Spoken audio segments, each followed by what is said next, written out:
Beyond the Seabag. What is beyond the Seabag? So in order for me to tell you what beyond the Seabag is, I have to tell you the reasons why I wanted to do this in the first place. There's some little information about it in the bout, but as you can see, I'm still in the PTSD program as we speak, recording this video. I recorded the first episode here as well, which was inside the program, what we do. But what is beyond the Seabag?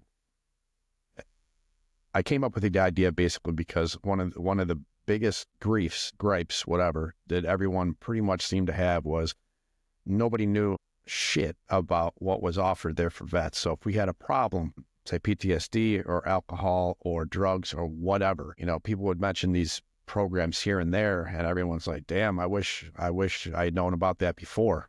Same with me. It's like, Jesus, I didn't know that we could do that. And, we've been dealing with the VA for years and years and years, and nobody knows shit. Nobody can tell you how to get help or how to, fill out forms or how to get through the bureaucracy or whatever it is, man.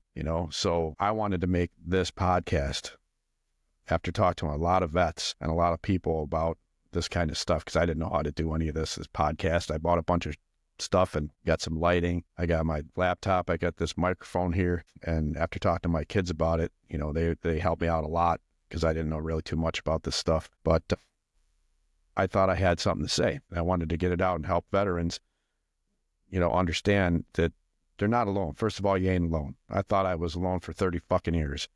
And once I came to this place, it's like, geez, just hanging out with guys, veterans, it almost seems like you're back in the barracks and the tightness and the cohesiveness of being in the military, So that's half the program right there. And I know a lot of vets I see and talk to, they're lost, man. They're freaking lost. And, there's not really, there's a few resources out there. There's some good resources out there. Don't get me wrong about that. There's a lot of people doing a lot of good stuff.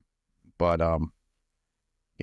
anything more that can help is a good thing. And, one of the things that we talk about a lot in here is having a purpose, and one of the things that people always say is, you got to have a purpose. You got to have a purpose.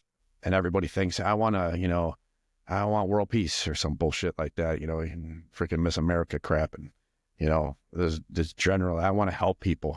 Okay, great. What are you going to do? And most of the times you're already doing, what you're doing is helping people, like this podcast. I mean, I always wanted to do stuff like this, and I was trying to think of stuff to do, and this just came up, and I was like, I can pretty much do. I was, and I don't give a shit if I make money. I don't care about advertising or whatever. I want to put out real stuff and not sugarcoat crap, and because I think there is definitely too much of that out there. People giving this pie in the sky stuff and telling vets they can just go to the VA and they'll help you. Oh, great. And I can tell you a ton of times that I'm going to say it, man. Sometimes they don't help you. They don't do shit. They brush you off. So sorry, VA. I know I'm here and you're helping me out now, but I'm telling you the truth. So there's a lot of things you can take advantage of the VA. You just have to know how to do it. And I'm going to make sure whoever watches this knows how to do it. There's going to be other resources that are available to you out there. Anything that I put on here, I'm not putting on here for money. I'm not putting on here for advertising or anything. Anything I put on here, I've done myself. And if I haven't done it myself, I'll have somebody on that has done whatever it is I put on here. So I've got tons of different, it was easy for me to come up with lists of kind of chapters or episodes, whatever you want to call them, to record stuff.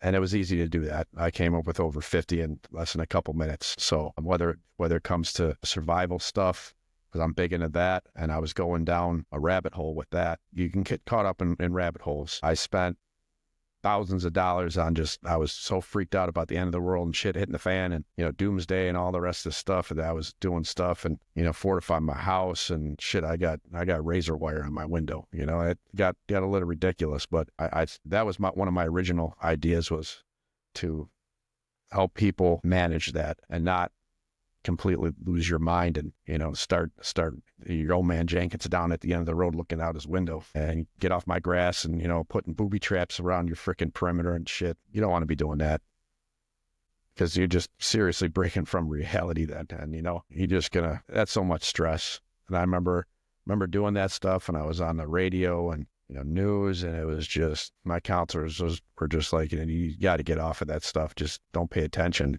And it was hard to break myself from that. And one of the reasons why I ended up here twice now, this is my second go through this program. So got the first episode of this PTS program going. Should be finished by the time I get out of here. But I wanted to put this intro out here, just to let you guys know what this is going to be all about.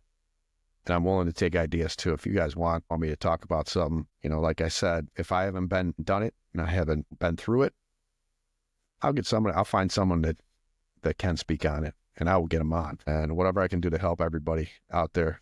I think I have a lot of resources now, vets, non-vets, everybody that wants to help. So I got a lot of resources and a lot of people to tap for information. That's my goal, to get this information out there. One place you can get it, advice, whatever, information, knowledge. I'm not going to sugarcoat anything. So if you want to hear real shit, then tune in. All right. Beyond the Seabag.